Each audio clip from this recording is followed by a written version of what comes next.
Hello guys, welcome back to my channel. In today's video I will show you water collisions and their type, so make sure to watch it to the end.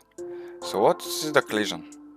Every object that can collide gets an object type and a series of responses that define how it interacts with all other object types. When a collision or overlap event occurs, both or all objects involved can be set to affect or be affected by blocking, overlapping, or ignoring each other. What are the types of interactions? There are a few rules to keep in mind with how these collisions are handled. The first one is blocking. Blocking will naturally occur between two or more actors set to block. However, simulation generates hit events need to be enabled to execute event hit, which is used in blueprints, destructible actors, and etc.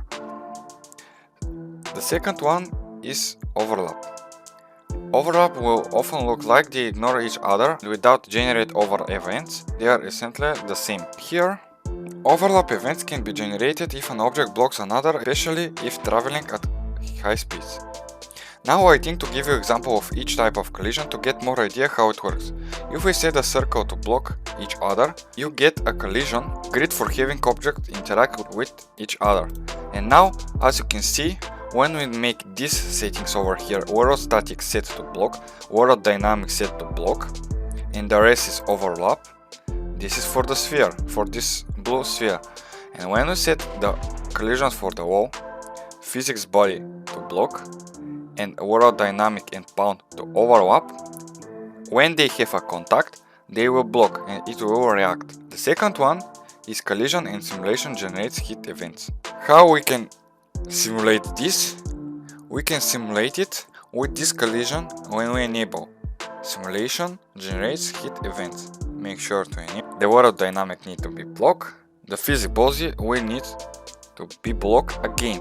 To have contact, we need to set only the sphere to simulation generate hit event, because sphere will be this object that will be moved to the wall. And the last option we can try for the video is overlap and ignore.